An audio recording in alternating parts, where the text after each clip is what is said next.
안녕하세요. 토요미스테리 디바제시카입니다. 여러분의 구독은 저에게 큰 힘이 됩니다. 시간은 1798년 프랑스 출신 선장 스테판 지라드가 땅을 매입하게 됩니다. 바로 이곳인데요. 그리고 얼마 후에 이 땅에서 많은 석탄이 매립되어 있다는 것을 알게 되죠. 그런데 당시의 기술력으로는 사실 이 광대한 양의 석탄을 채굴하기엔 좀 힘들었고요. 이곳은 1845년까지 그저 작은 탄광촌으로 남게 되죠. 그러다 1854년에 광산 운영에 필수적이었던 철도가 개설되게 되고 2년 후인 1856년에는 첫 광산이 개발이 되면서 이후로 더 많은 광산이 우후죽순 개발됩니다. 게다가 당시에 미국에서 전 지역 산업화 바람이 불게 되면서 동시에 광산 산업이 호황을 누리게 되죠. 이곳은 그저 작은 탄광촌에 불과했는데 이제 광산이 개발이 되고 그러면 사람이 몰리게 되고 그 인부들의 가족들이 이주하게 되고 그리고 그에 필요한 시설들이 들어서게 되면서 결국 이곳은 인구 3,000명에 가까운 어엿한 도시로 탈바꿈하게 됩니다. 자, 그쪽에 사진을 조금 보실게요. 그저 볼모지였을 뿐이었는데 점점 이렇게 도시의 형태를 갖추게 돼요. 나중에 이곳이 센트레일리아로 불리게 되면서 교회만 7개, 호텔이 5개, 극장도 2개나 세워졌고요. 사람들에게 필요한 은행과 우체국들이 들어오게 되면서 아주 빠르게 도시의 모습을 갖춰갑니다. 하지만 광산 사업은 1929년 미국의 대공황을 거치면서 점차 사양길에 접어들게 되는데요. 그러다 보니 문 닫는 탄광이 늘기 시작하죠. 하지만 이 센트레일리아는 여전히 사람들로 북적대는 인구가 무려 15,000명이나 해당하는 꽤 잘 나가는 소도시를 유지합니다. 그런데 1962년 이곳의 운명을 바꾸는 일이 발생합니다. 5월 27일은 미국의 현충일을 하루 앞둔 주말이었어요. 당시 마을은 행사 준비가 한창이었는데요.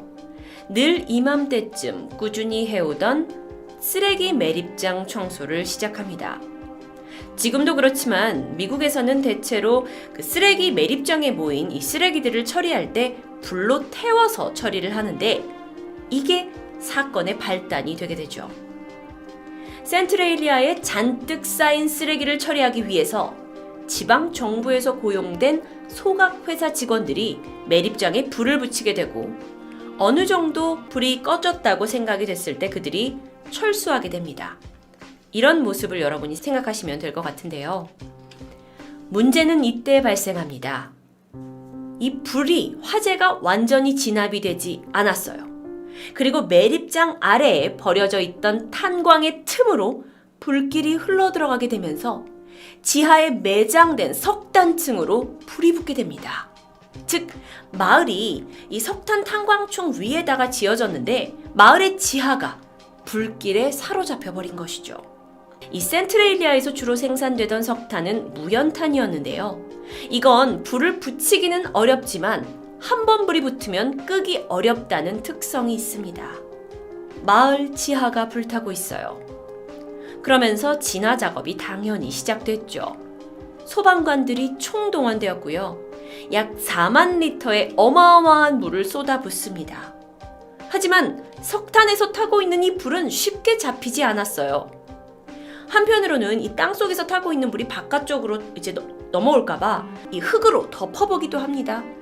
또 산소가 땅속에 들어가지 못하면 이제 불이 연소하지 못하잖아요. 그래서 탄광 속의 갱도를 모래로 막아보기도 합니다. 또 뜨거운 열기를 빼내면 좀 나아질까 싶어가지고 땅에 구멍을 뚫기도 합니다. 하지만 이 불길을 잡기엔 역부족이었죠. 그런데 문제가 있습니다. 이 마을에 살고 있던 사람들은 사실 아무리 땅속이 불타고 있다라고 한들 지금 당장 이렇게 막 내 집이 불타고 있는 것이 아니었기 때문에 그리고 또 이곳이 오랫동안 삶의 터전이었기 때문에 쉽사리 그곳을 떠날 수 없다라는 거예요. 어찌 보면 이렇게 생각할 수 있죠. 이 지하에 매장이 되어 있는 무연탄이 다 타고 나면 저절로 불이 꺼질 거라는 희망이요. 하지만 지하의 온도는 점점 높아졌고 그 열기로 인해서 마을 곳곳에 문제들이 발생합니다. 이건 실제의 사진인데요. 마을에 도로가 갈라지기 시작해요. 그리고 크고 작은 싱크홀들이 생깁니다. 실제로 12살 한 아이가 집 뒷마당에서 놀다가 갑자기 땅이 꺼지게 되면서 싱크홀에 빠져서 죽을 고비를 겨우 넘기기도 했어요. 결국 오랫동안 불타고 있던 이 지하 탄광들이 무너지기 시작했고요. 설상가상으로 이 불이 이렇게 연소되면서 이산화탄소와 일산화탄소까지 뿜어져 나오는데요. 그렇게 되면 주민들은 물론이고 동물, 식물들까지 죽어나가기 시작합니다. 게다가 이 불길이 센트레일리아 마을에서 남쪽으로 몇 마일이나 떨어진 번스벨이라는 마을까지도 번지게 되죠. 하지만 마을 사람들은 이런 상황에서도 쉽사리 마을을 떠나지 못합니다. 대대로 살던 이런 땅에서 갑자기 이주하기란 쉽지 않은 선택이겠죠. 결국 주민들은요, 불이 붙은 지 17년이 지나도록 그냥 화재의 심각성에 무덤덤해져 버린 채 1979년까지 이곳에 남아있게 됩니다. 그러던 어느 날 지역 주유소 한 주인이 그 땅에 파묻어 놓은 석유 연료 탱크의 남은 양을 측정하기 위해서 탱크 속으로 긴 막대기를 넣게 됐죠. 그런데 탱크가 무척 뜨겁게 느껴졌고 열기가 막 올라오는 거예요. 그래서 온도계를 매달아서 넣어보고는 깜짝 놀랍니다. 탱크 속의 가솔린이 무려 77도예요. 물이 아닌 가솔린이, 석유가 77도에 달하는 겁니다. 그러니까 즉 무슨 말이냐면 이 연료 탱크가 지하에 들어있는데 이 밑에 어떠한 열로 탱크가 가열됐고 그 안에 있는 석유가 지금 부글부글 끓고 있는 상태예요. 최소 탱크 10m 아래의 온도가 537도가 넘는다는 추측이 나옵니다. 이건 뭐 그냥 타고 있는 마그마 위에 지금 마을이 계속 형성되어 있는 거예요. 이렇게 불타는 마을에 살고 있음을 이제서야 체험하고 좀 더 느끼게 된 주민들이 다시 진화를 시도합니다. 하지만 여긴 돈이 들어요. 정부가 계속 세금을 부어 넣어가지고 이 진화를 시도했죠. 하지만 이 막대한 경비를 감당하지 못하고 정부도 포기하게 되면서 결국 1984년 센트레일리아 주민들을 강제로 이주시키기 시작합니다. 현지의 사진입니다. 이곳저곳 버려진 집들이 보여지고요. 아직도 땅속 안에서 연기가 뿜어져 나오고 있는데요. 센트레일리아 탄광은 지금도 불타고 있습니다. 사람들이 다 떠나버렸고 동식물이 제대로 살아남지도 못하게 되면서 완전히 황폐해져 버렸 이젠 유령도시로 불리고 있는데요.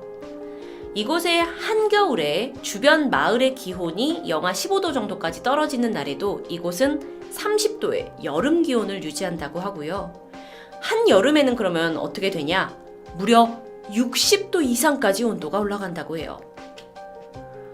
그런데 사람들은 이 지하에 묻어져 있는 무연탄이 모두 타게 되면 다시 인간이 살 수 있는 그런 비옥한 땅이 될 수도 있다라고 믿고 있는데 과학자들의 연구에 따르면 이곳에 매장된 석탄의 양이 상당하기 때문에 최소 250년이 지나야 자연 진화가 가능할 것으로 분석합니다. 현재 이곳은 56년째 불타고 있고요. 마을 앞에는 표지판이 걸어져 있다고 해요.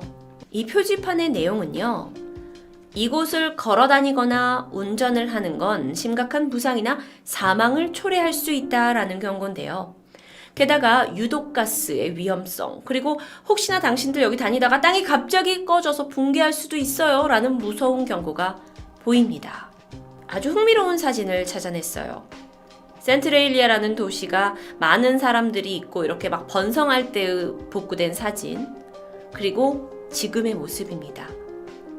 이미 마을 사람들 다 떠났고 건물도 부서졌고 그저 황폐한 모습만 남아있죠. 하지만 그건 다르게 생각하면 어떤 이들의 호기심을 자극할 수 있는 소재입니다. 불타는 도시, 유령 도시라고 불리면서 많은 사람들이 이곳을 방문하게 되는데요. 어떤 이들은 마치 이곳이 악마가 사는 지옥갓도 같다고 여겨지면서 많은 사람들이 와서 영상을 찍기도 합니다. 그리고 전 그 영상의 일부를 보여드릴 거예요. 하지만 여기서 흥미로운 사실 한 가지. 이 황량한 도시는 게임이 원작인 영화 사일런트 힐, 여러분이 듣고 계신 바로 이 곡, 이 사일런트 힐에서 나온 곡인데요. 이 영화의 모티브가 되기도 했죠. 황량한 유령 도시 센트레일리아의 모습을 잠깐 보시죠.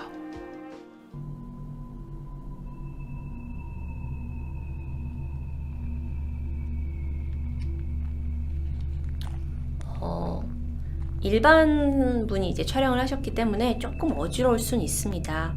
그곳의 모습만 여러분이 확인을 하셨으면 좋겠어요. 아직도 땅에서 연기가 나고 있죠.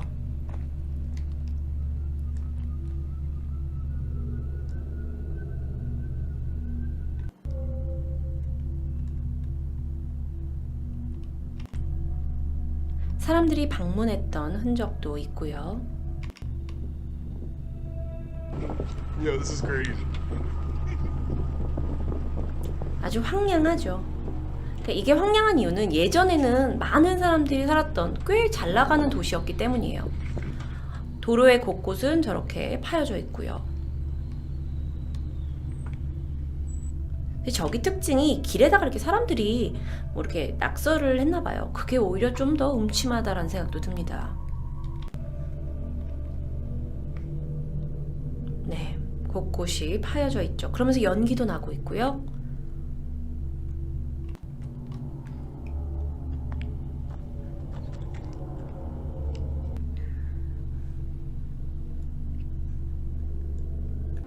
유령 도시가 되어버린 센트레일리아. 여러분 영상 보셨죠? 그런데 이 정도의 규모는 아니지만 우리나라에도 비슷한 현상이 있는 곳이 있습니다. 그 위치는요, 우리에게 아주 친숙한 바로 포항입니다. 이 지도에 동그라미 쳐져 있는 부분이 포항 쪽이라고 할 수 있는데 2017년 3월 폐선이 된 철도 부지를 도시숲으로 조성하고 있을 때 지하 수도관을 굴착하던 도중 지하에서 천연가스가 발견됩니다. 그리고 이 가스가 새어나오게 되면서 불꽃이 붙어버렸죠. 포항시는 일단 이 천연가스로 인한 불꽃이 금방 꺼질 것으로 보고 공사를 중단한 채 기다리게 됩니다. 하지만 좀처럼 이 불이 꺼지지 않았어요. 그래서 이 일을 고심하던 찰나 시에서는요, 이것을 보존해서 차라리 시민들과 관광객들에게 볼거리를 제공하기로 마음먹습니다. 그리고 그때 이래로 이곳은 불의 정원이라는 이름으로 조성됩니다. 저도 사실 이번 사건 조사를 통해서 처음으로 알게 된 사실인데요. 사진을 좀 크게 보시면 공사가 중단된 현장에서 계속 불꽃이 타고 있고 그 주변을 시에서 이렇게 유리막으로 보호막을 쳐놨어요. 사람들이 가깝게 접근할 수 없도록요. 그리고 이게 사람들한테 볼거리를 제공하고 있죠. 간혹 이 불길을 보고 119에 화재 신고가 들어오기도 하지만 이제 이 불길에 익숙해진 포항 시민들은요, 별일 아니라는 듯 가족 단위로 애경과 함께 이 주위를 산책하는 이색적인 풍경이 연출되기도 한다고 합니다. 물론 규모가 크지는 않았지만 행여나 포항이 유령 도시가 될 뻔한 비극은 피하게 됐습니다. 하지만 이번 소재를 준비하면서 어쩌면 우리 삶의 진짜 공포는 귀신, 외계인 이런 미스테리가 아닌 자연의 힘이 아닐까 생각해봅니다. 토요 미스테리 디바제시카였습니다.